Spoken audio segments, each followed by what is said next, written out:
हमने एक बात अपने माता पिता, अपने बड़ों से, अपने बुजुर्गों से सुनी ही होगी कि संगति का प्रभाव मनुष्य पर पड़ता ही है। यदि वर्षा की एक बूंद सीप के मुख में जाए तो वो मोती बन जाती है, और यदि वही वर्षा की एक बूंद सर्प के मुख में जाए तो विष। तो क्या यही सत्य है? नहीं। आपने कभी चंदन के वृक्ष को देखा है? उस पर सर्प विचरण करते हैं, विषधर उससे लिपटे रहते हैं, परंतु फिर भी चंदन का वृक्ष विषैला नहीं होता। वो तब भी सुगंध देता है और पवित्र माना जाता है। तो इसका रहस्य क्या है कि वर्षा की बूंद पर संगति का प्रभाव पड़ता है और चंदन के वृक्ष पर नहीं? इसका रहस्य है आत्मबल।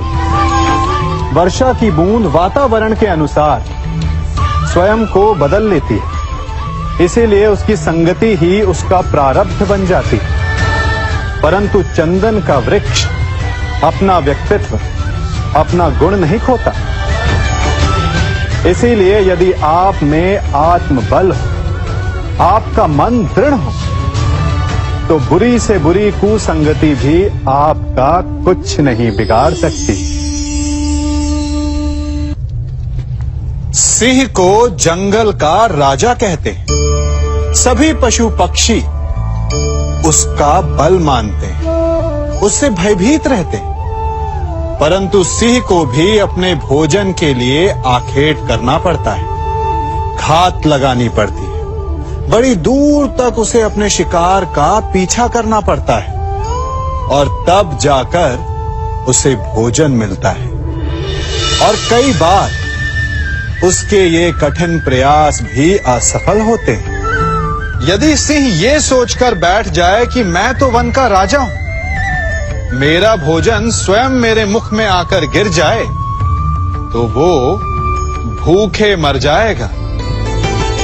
क्या समझे? राजा हो या रंक, उद्यम सभी को करना पड़ता है, क्योंकि मेहनत, परिश्रम यही तो सफलता की कुंजी है।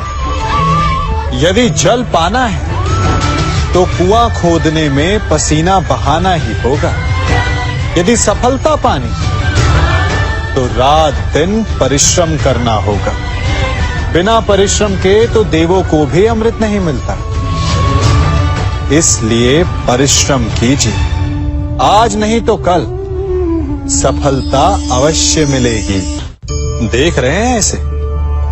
ये बड़ा भयंकर अस्त्र है। अब आप कहेंगे कि ये छोटी सी धातु भला किस काम की? आप चाहें तो इस धातु से वस्तुएं जोड़ लें, या फिर चोट भी खा सकते हैं। ये एक धातु लकड़ी के दो पट्टों को एक करके जोड़ सकती है, या फिर आपके शरीर में लग जाए या चुभ जाए तो आपको बहुत बड़ा घाव भी दे सकती है। इसलिए एक बात सदा स्मरण रखें, कोई भी वस्तु छोटी या बड़ी नहीं होती, सबका अपना महत्व होता है। यदि आपको स्वयं बड़ा बनना है तो कभी किसी को छोटा समझने की भूल ना करें। यदि छोटों का साथ लिया तो आप स्वयं बड़े बन जाएंगे, और यदि उनका तिरस्कार किया तो इस धातु की भांति चुभकर वो आपका मार्ग भी रोक सकते हैं।